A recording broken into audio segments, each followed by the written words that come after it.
sasa tunaelekea kaskazini mwa Tanzania. Katika kukabiliana na hali ya mabadiliko ya tabia nchi, jamii imetakiwa kujikita kwenye matumizi ya nishati safi ikiwemo mkaa poa unaotokana na masalia ya maganda ya miwa pamoja na maranda ya mbao ili kulinda afya ya watumiaji na kuchochea uchumi wa viwanda na kazi ya bunifu. Hababi Mohamed kutoka Arusha anatuarifu zaidi.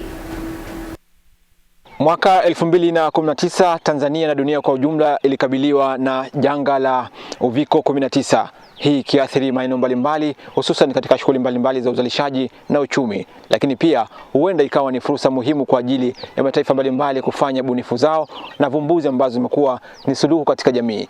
Nyuma yangu ni sehemu tu ya material ambayo ni malighafi kwa ajili ya ujenzi au kutengeneza mkaa poa. Hii ikiwa ni malighafi aina ya mabaki ya miwa pamoja na maranda yanatokana na mbao. Je, ni kwa namna gani mikaa hii imekuwa ikitengenezwa kwa ajili ya kuleta suluhu katika jamii?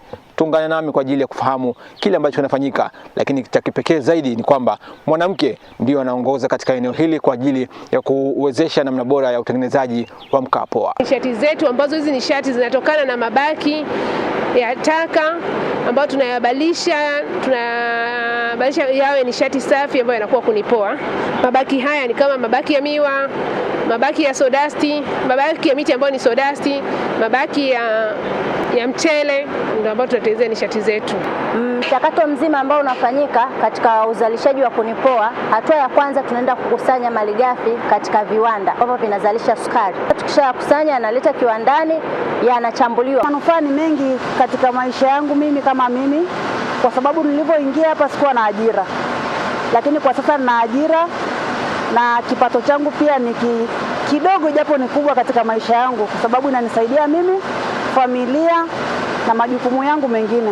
Kwa muda mrefu jamii imekuwa na utamaduni wa kuamini kuwa kazi za namna hii hufanywa na wanaume pekee, lakini kwa sasa dhana hiyo imekuwa ni tofauti. Lakini hivyo kuja hapa NG wakaniamini nina operate machine ambayo ni kazi ambazo mwanzoni tulizoea ambayo kazi ni wanaume, lakini kwa sasa hivi ukiangalia hapa ambao tuna operate machine ni wanawake. Miongoni mwa wadau na wawezeshaji nao pia hawakuwa nyuma, na hapa wakaeleza namna ambavyo wameguswa na baadaye kuwashika mkono wanawake hawa ili kufikia malengo pamoja na kuilinda jamii kutokana na uharibifu wa mazingira kwa kutumia mkaa poa. Naitwa Frederick Tunutu, ni manager wa program ya TCCP.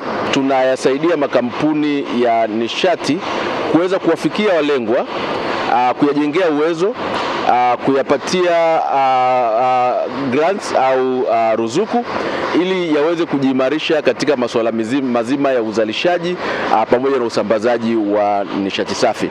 Taarifa zinaweza kuwa zaidi ya vijana 150 wameajiriwa katika kiwanda hiki kwa ajili ya kusimamia maeneo mbalimbali ya kisekta, kubwa zaidi wakipata ujuzi na ubunifu mbalimbali ambao unatokana na uzalishaji wa mkaa poa. Kutoka Arusha kaskazini mwa Tanzania, mimi ni Hababi Mohamed na hii ni Clouds. Baada ya kuangazia taarifa ya Hababi Mohamed kutoka kaskazini mwa Tanzania, Arusha, na sasa